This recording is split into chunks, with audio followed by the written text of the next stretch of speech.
The Knights Templar, a secret brotherhood born in the throes of the Middle Ages, only to vanish after 2 centuries in existence.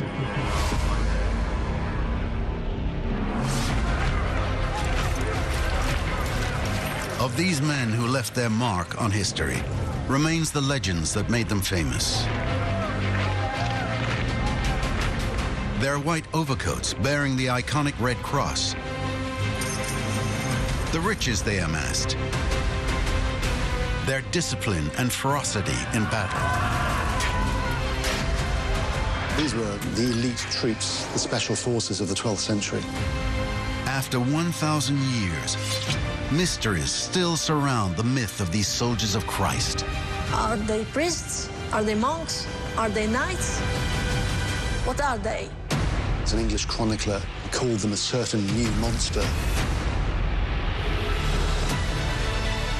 Who was behind the creation of the Order of the Temple? What was its mission? And how did the Templars become so powerful so quickly? By the end of the 12th century, the Templars had become a substantial international organization. Thanks to experts on the Order of the Temple, along with an investigation where the only written evidence of this period is kept, we discover the birth of a legendary brotherhood, a unique paradox of men simultaneously monk and soldier. It's truly unheard of that there's a military code within a religious rule. There were Christian thinkers who felt that it was an abomination to try to bring together prayer and battle.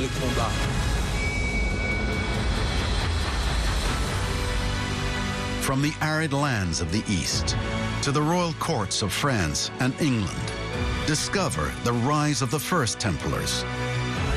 See how they rallied the Pope, kings and people all across Europe to their cause. People began to offer huge sums of money, large numbers of donations to the Templar Order. The county of Champagne, Burgundy, Ile-de-France saw the birth of networks of Templar houses and commanderies every 30 to 40 kilometers. This was completely unprecedented to become that powerful that quickly. This is the story of the birth of the Knights Templar, a handful of men who transformed a simple brotherhood of soldiers into a religious order prepared to reign over Europe.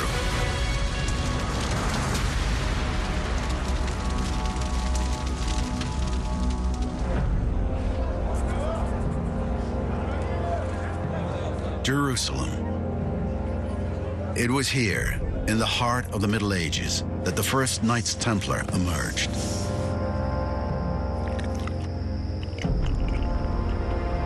At the time, only a handful of knights, nearly destitute. But all are of great piety and have been trained in combat. Sworn to dedicate their lives to a new cause, the protection of the Holy Land and of the Christian pilgrims who come there to worship.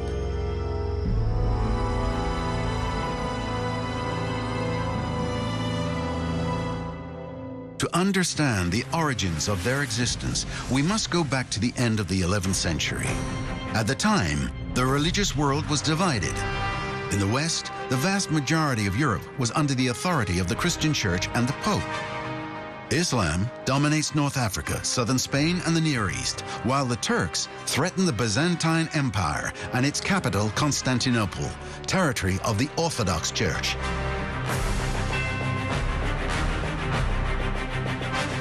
With Pope Urban II's call to action, the First Crusade witnessed thousands of Christians marching across Europe to reconquer the Holy Land.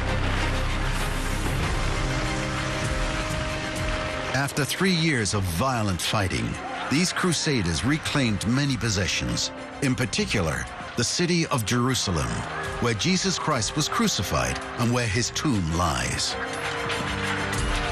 They got to Jerusalem in the summer of 1099 and camped outside the city walls for about a month, laid siege to Jerusalem, and once they finally breached the city walls in July, there was a bloodbath. It was said that, blood was running, knee deep. This could be a medieval exaggeration. I mean, medieval chronicles are prone to exaggerate the scale of carnage, but it was pretty bad. Muslims were slaughtered. The First Crusade gave birth to the Crusader states, the County of Edessa, the Principality of Antioch, the County of Tripoli, and the Kingdom of Jerusalem.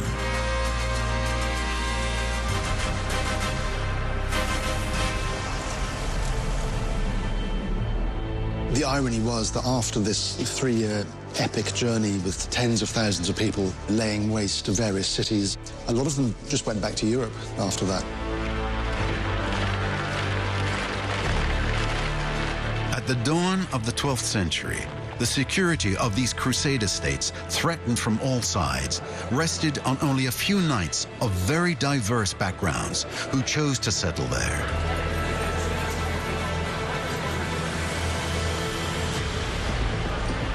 The challenge facing those who remain in the East after the First Crusade is to try and turn their fairly small territorial gains into permanent territories that can last in the long term. From a military perspective, they have enemies in Damascus who can raise armies of several thousand troops, and in Aleppo, a slightly larger army, and also Fatimid Egypt, which can raise about 15,000 troops. Now, given that the Crusader states, at least in their early years, can't put together more than a few hundred knights with a slightly larger contingent of infantry, that's a very serious challenge.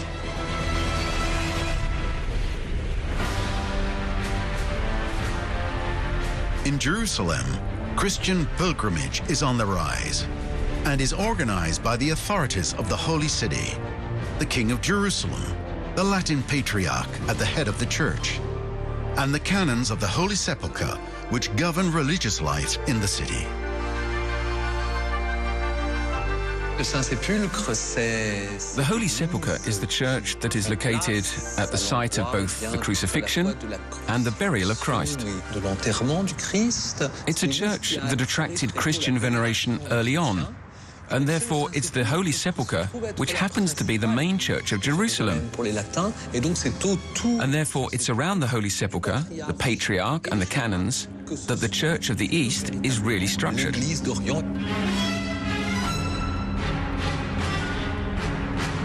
At their side are the members of the Order of the Hospitallers of St. John of Jerusalem to help welcome pilgrims and care for the sick. But guaranteeing their safety is becoming increasingly difficult. Pilgrims arriving in Jerusalem were under constant threat of guerrilla raids from ambushes. So all pilgrims arriving in Jerusalem could be attacked in the vicinity or near the holy city. The outskirts of this holy land were by no means safe.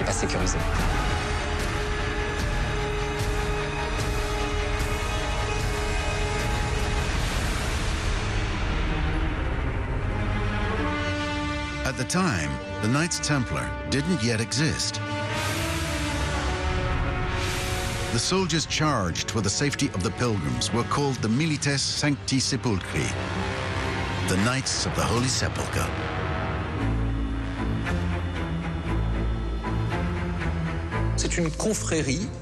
It's a brotherhood of armed civilians who organize themselves to protect the Holy Sepulchre, to protect men and to protect property throughout the Kingdom of Jerusalem. The Milites Sancti Sepulchri are neither part of the canonical order of the Holy Sepulchre nor of the Hospitaller Order of St. John of Jerusalem. It could be said that the Milites Sancti Sepulchri, who are committed to protecting pilgrims, to protecting canons, to defending, if need be, those areas which may be insecure, are in a kind of dual dependence. They are dependent on the canons, who direct their spiritual life, and they are dependent on the Hospitallers of St. John of Jerusalem, who maintain and nourish them.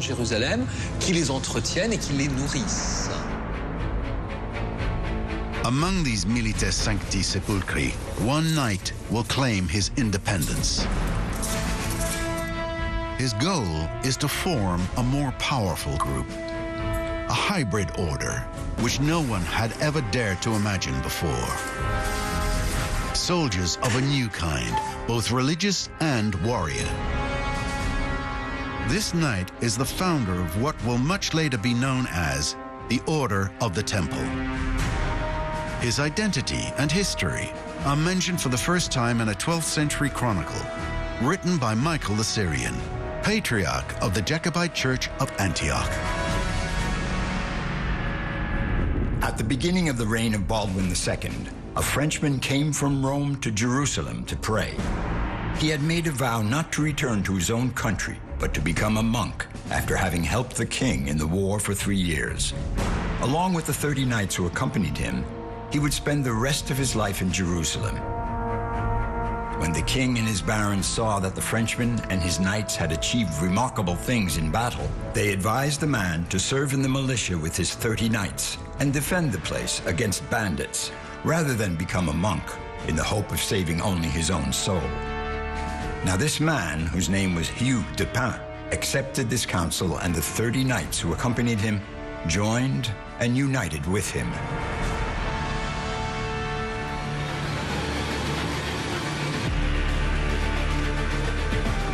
Hugh de Pin, born in the Champagne region around 1070, in a small village that he's named after, located 12 kilometers from the city of Troyes. He's a knight in the service of Count Hugh of Champagne. With his suzerain, Hugh de Pin will spend 3 years in the Holy Land at the beginning of the 12th century, before returning to Europe. Hugh de Pin led a family life. He had a wife and children. And then in 1114, touched by a deep piety that must have inhabited him for a long time, he went back to the Holy Land. And this time he left with the idea that he would never come back.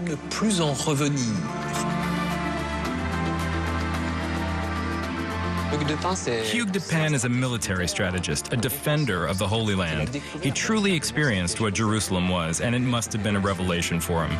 In Jerusalem, one could not be a knight like any other. One could only be a knight turned towards God, towards the service of Christ. So this idea must have germinated when he arrived in Jerusalem. Over several years, Hugh de Pin refined his project. And in 1119, one event will change his destiny.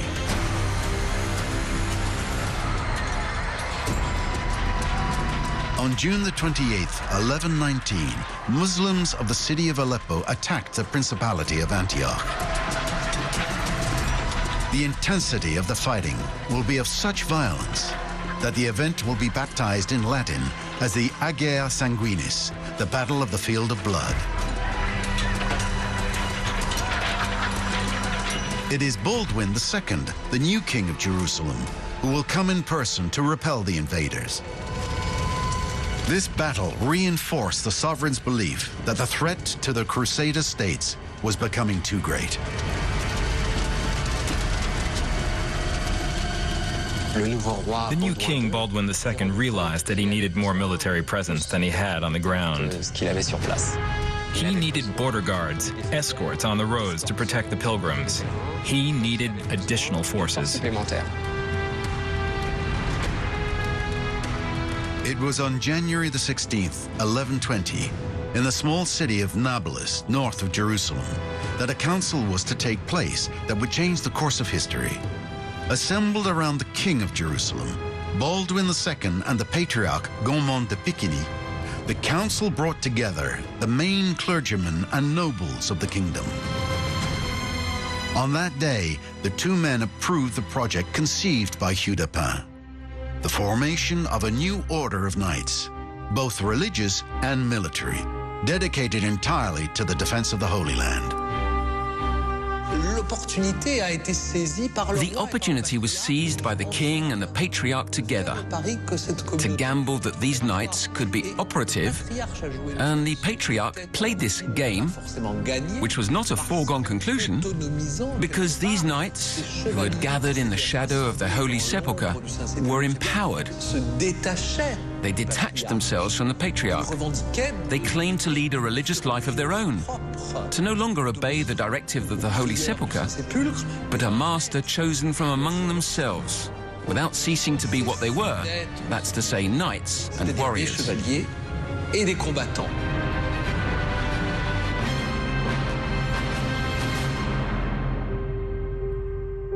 It is King Baldwin II himself who will offer the members of this new order of chivalry a place to settle.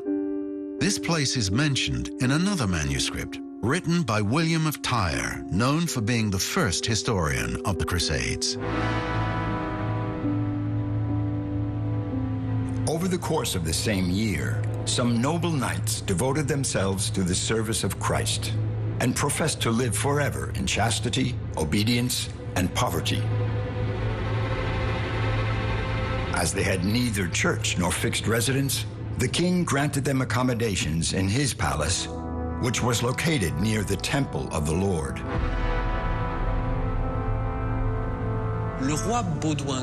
King Baldwin II made a very strong gesture by offering his palace to them in Jerusalem. Baldwin's palace actually extended south of the esplanade of the mosques, south of the Temple Mount. It extended into the area of Al-Aqsa Mosque, the former palace of King Solomon. And so Hugues de Pin and his associates somehow took on the name by association, by calling themselves the Poor Fellow Soldiers of Christ and of the Temple of Solomon. The Poor Fellow Soldiers of Christ and of the Temple of Solomon. Later, this name will be shortened, and the group will become one of the most significant orders in all history, the Order of the Temple.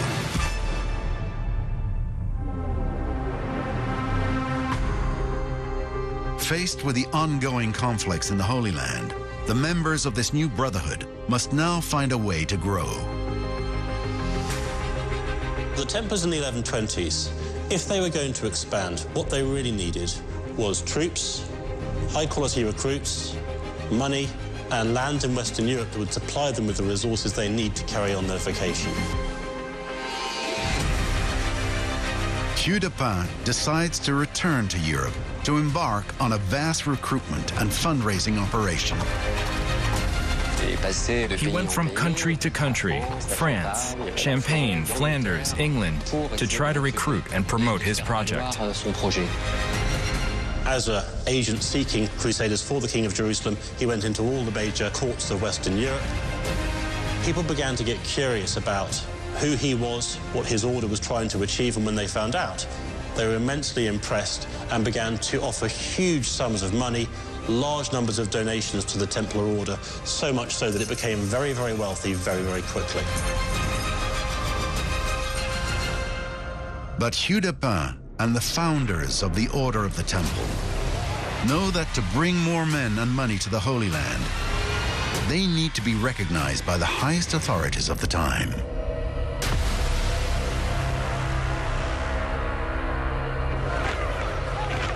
At the beginning, people were asking questions like, are they priests? Are they monks? Are they knights? What are they? Because a priest and monk is not supposed to kill, but they are fighters, they are knights. There were Christian thinkers who considered it an abomination to want to unite prayer and combat under the same religious order.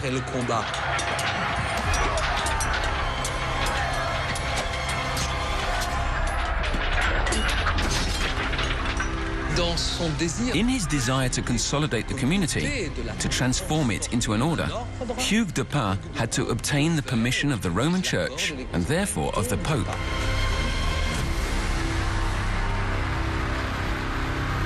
To obtain the Pope's approval, Hugh de Pin will use his connections in a region close to his birthplace, Burgundy. His first wife, Emmeline de Touillon, is a relative of the de Montbard family, in which we also find another man in ascendancy within the Christian Church and recognized throughout Europe, Bernard de Fontaine, who later becomes Bernard de Clairvaux, and after he is canonized, Saint Bernard. Saint Bernard entered the order of Citeaux, and in 1115 he founded a new abbey, the Abbey of Clairvaux. He also came from chivalry, from the border of Burgundy and Champagne. So he had all the characteristics of a man of combat, with a great strength of conviction, a very great orator, eager to lead an aesthetic life, a rigorous life in the order of Citeaux, which was really the figurehead of the church at the beginning of the 12th century. Saint Bernard was already in 1129 a considerable figure in the church, a sort of moral figure of the Kingdom of France, both for the clergy and for the common people. He saw in the Knights Templar not only a chance to support the continued defence of Jerusalem, but he also wanted to reform Western European knights. For over 100 years, even before the First Crusade, one of the biggest problems facing the Catholic Church as a whole was to reform Western knighthood. Knights were seen to be troublemakers. They fought vendettas against each other. They caused trouble. They were seen to be arrogant and proud. And so Bernard of Clairvaux saw in the Knights Templar the idea of using the Templars as a role model for Western knights, say, this is how you should be, try to steer them away from their internal feuds and into what he perceived to be a more godly form of vocation. Convinced that this new order of the Temple represented an opportunity for the Christian Church, Bernard de Clairvaux wrote a manifesto which would go down in history, entitled In Praise of the New Chivalry. This is a new kind of militia, which fights a dual battle against flesh and blood and against evil spirits. They live without wives or children, dwell under one roof, have no property of their own. They have no fear of sin by killing an enemy, because it is for the sake of Jesus Christ that they give or receive the blow of death.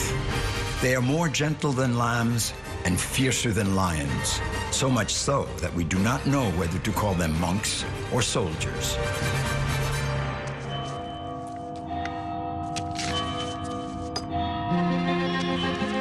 What is stated in his De Laude Nove Militia was, of course, justification of the killing of the enemy. But it wasn't just that. What is most important is the opposition that he makes between two types of chivalry.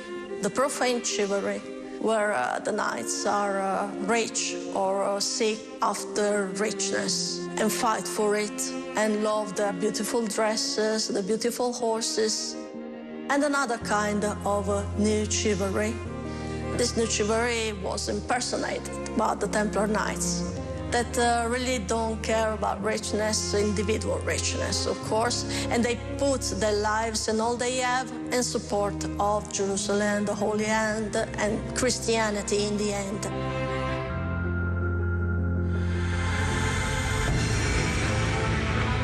On January the 13th, 1129, the authorities of the Christian Church, under the direction of Bernard de Clairvaux, organized the Council of Troyes, bringing together a representative of the Pope, members of the clergy, nobles, and representatives of the Order of the Temple. During this council, the very first rule of the Temple was enacted and put down in writing.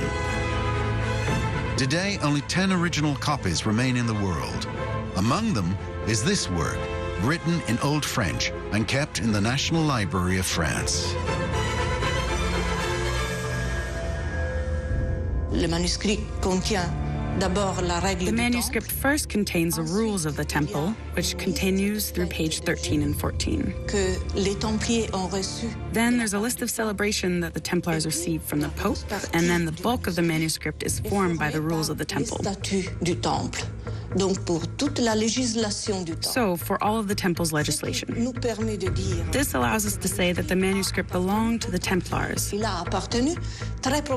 most probably even belonged to an important house of the order, because it is a beautiful manuscript with a beautiful layout, with the watermarked letters in red and blue. So this is something important.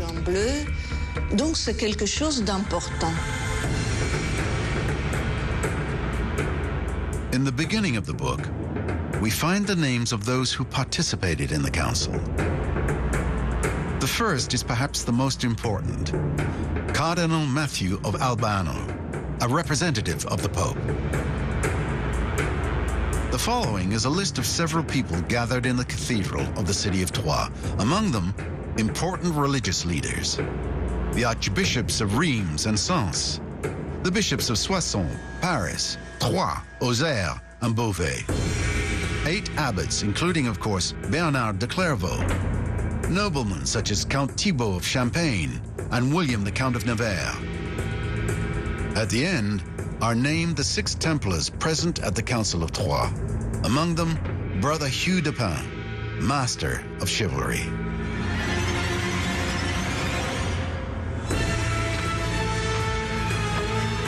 On the 12 pages of manuscript, written on goatskin parchment, are all the recommendations of the Council of Troyes for members of the Order of the Temple.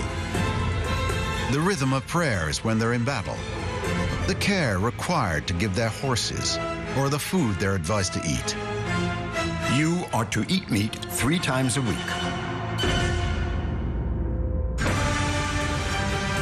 Everything is accounted for, down to the last detail, because unlike monks, the knights cannot fast or be lacking in sleep. They must maintain their strength to be ready for battle. The brothers who are exhausted from the great services rendered to the order can avoid getting up for the night prayers with the permission and discharge of the master.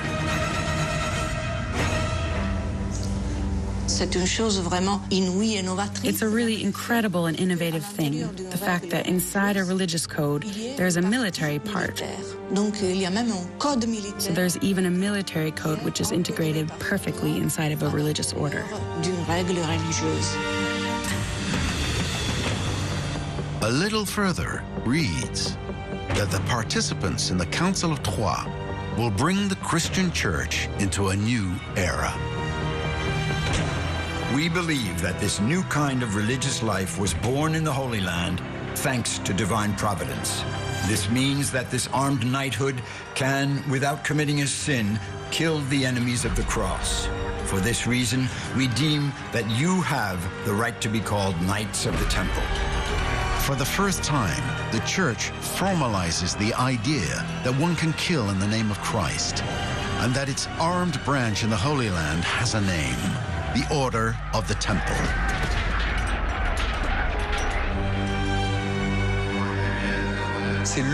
It was the Council of Troyes which marked the birth of the Order of the Temple and which transformed the community gathered around Hugh de Pin in Jerusalem into a structure of the Latin Church.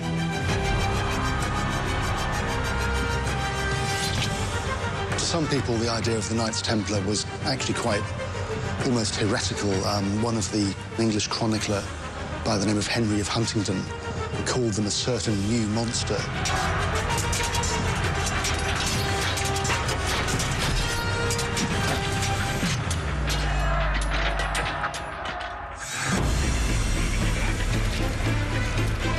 The Council of Troyes, therefore, marks the beginning of a new era for the Order of the Temple, and the celebrity of these new Knights of God immediately spreads throughout Europe.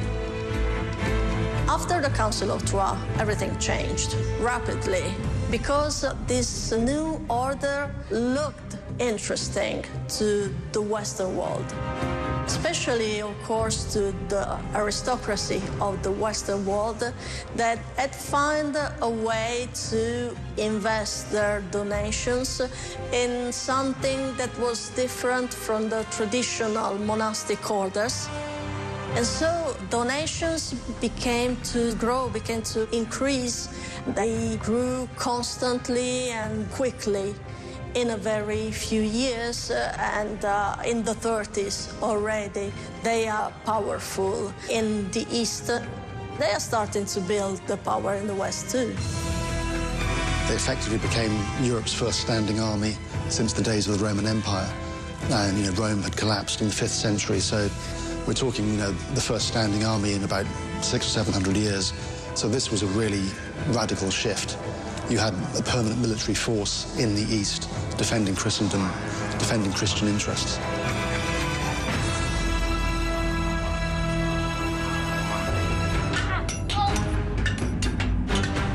Once the donations of land and money and so on came in, that's when they were able to train men up to fight. A medieval knight was the equivalent of, modern-day tank or something, just like a fully armed knight on a war horse. It was quite an awesome figure to behold, you needed to run. So these were, the elite troops, the crack troops, the special forces of the 12th century. It was at this time the first symbols of recognition of the Templars were born, on which their legend of outstanding fighters would gradually be built. The initial knights weren't visually, impressive to start with. They were called the poor fellow soldiers of Christ and the Temple of Solomon. And they were literally poor. They had nothing, just the clothes they stood up in and their swords and a few horses. So after the Council of Troyes, you get massive donations of land and money, and all of a sudden they become vastly wealthy. So the white surcoat is part of this new look. We would call it maybe a rebranding, but, to a medieval person, white would symbolize purity. This long white mantle with the red cross on it is precisely the mark of the commitment that was made, since this red cross recalls the blood shed by Christ for the redemption of humanity, and therefore the commitment of a brother of the temple, in his turn, to lay down his life and shed his blood to defend the land of Christ and the kingdom of Jerusalem. The mission of the Knights Templar is to defend the Holy Land. They must therefore not only know how to fight, but also how to make new weapons, organize their movements, and build strongholds to defend pilgrims. And thanks to the donations, the Order of the Temple recruits. The Templar Order essentially has 3 grades. The most famous are the Brother Knights. To be recruited as a Brother Knight, someone in Western Europe would need to be normally of aristocratic background. They would normally have been trained as a knight, so they'd already have the skills to perform the functions of a Templar knight. If you were not from an elite background, typically from a free background, perhaps from an artisan family or from a family of merchants, you would generally go into the Templar Order as a Templar sergeant. Templar sergeants could fight, but it's from their ranks the Templars would recruit their shipbuilders, their carpenters, their estate managers, people with specific trade skills. And the third type is brother priests.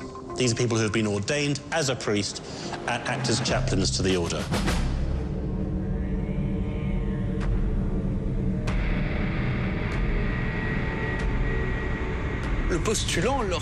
When the applicant enters the temple, he commits himself to a number of things, and these obligations take place within the framework of a ceremony.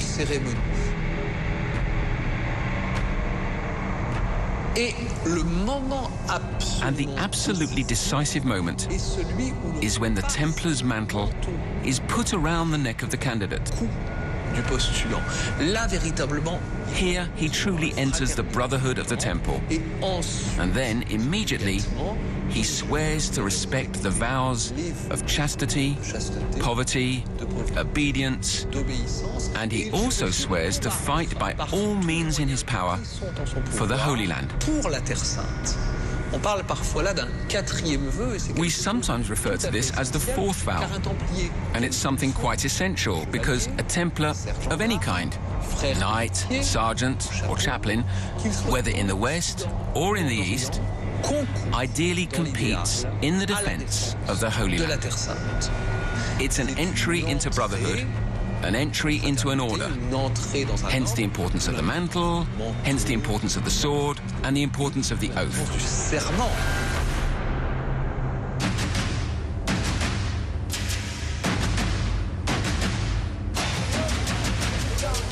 Gradually, Templar houses called commanderies were created in Western Europe.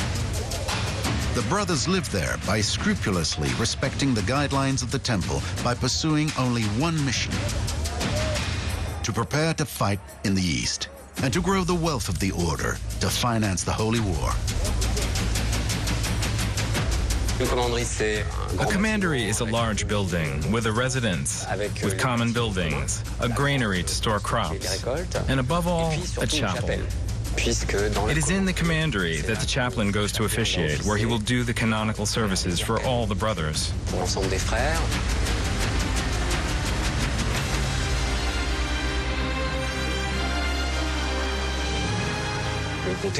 The county of Champagne, Burgundy, Provence, Auvergne, Ile-de-France saw the birth of networks of Templar houses and commanderies every 30 to 40 kilometers. So it was a network that formed fairly quickly during the 12th century. These commanderies and these Templar houses are also used to recruit locally. Their establishment, their impact, their daily relationship with the populations also serve to feed this recruitment.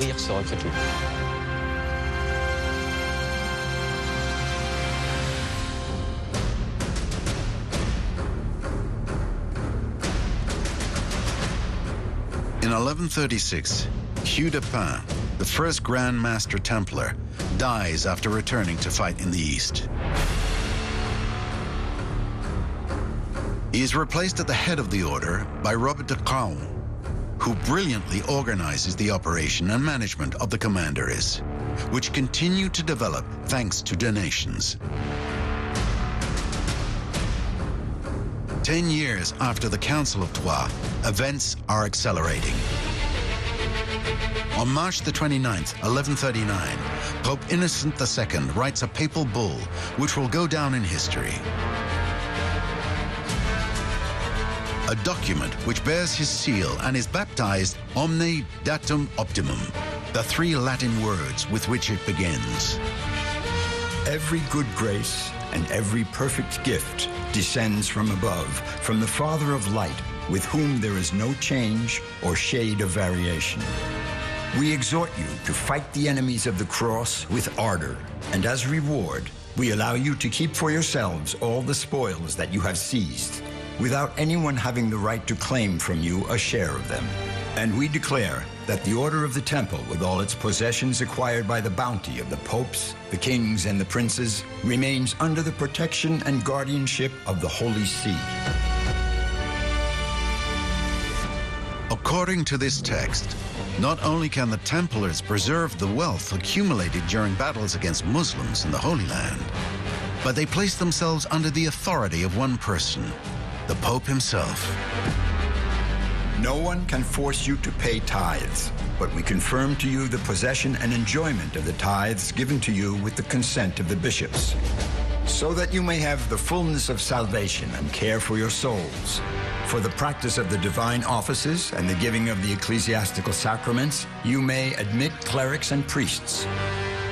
We grant you the power to build chapels in all the places attached to the temple, so that you and your relatives may attend services and be buried there.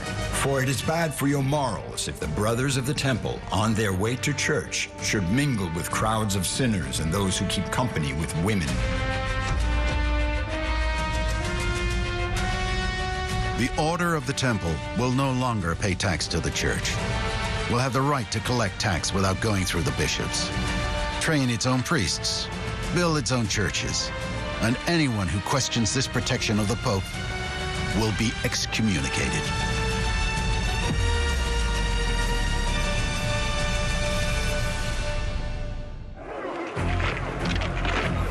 The Templars were not subject to the authority of any other churchmen, so no archbishops, no bishops, except for the Pope himself.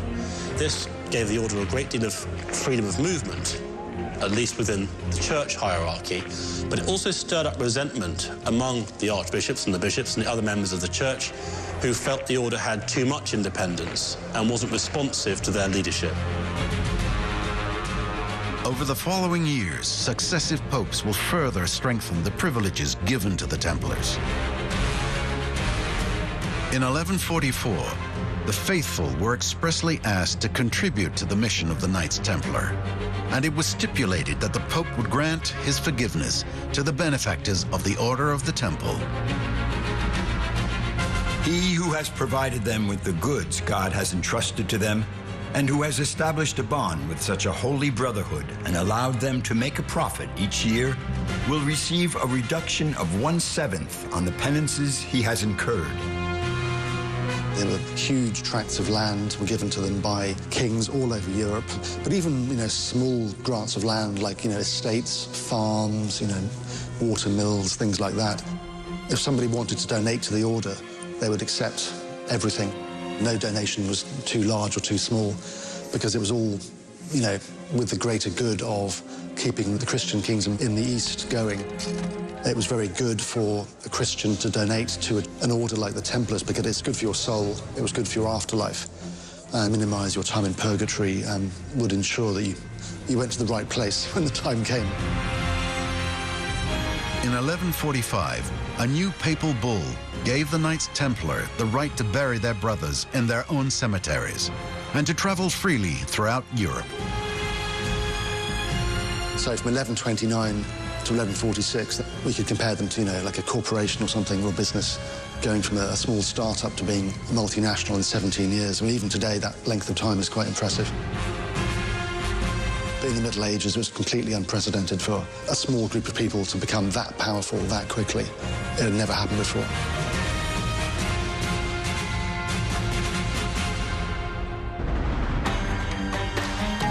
But while the Templar enterprise is developing quickly in the West, in the East, the situation in the Crusader states has deteriorated. Defeated in Damascus in 1129, in Bahrain in 1137, in Tequa in 1139, and especially in Edessa in 1144, where it's said that 30,000 Christians were massacred. The failures of the Crusaders mount one after another. These were not the setbacks of the Templars. These were the setbacks of the army of the Kingdom of Jerusalem, which were starting to integrate within it perhaps a few dozen Templars. But these setbacks were bitter. The Templars still lacked influence within the army, and the qualities of order and discipline that we know of them were not really imposed. In the face of these defeats and the threat to Christians in the East, Pope Eugene III decided to act. With the papal bull Quantum Predecessoris, he called for a new crusade. Bernard de Clairvaux himself is in charge of mobilizing the population. On March the 31st, 1146, at Vézelay in Burgundy, he preached the journey to the Holy Land by promising to those who would take up the cross the absolution of all sins. Among the many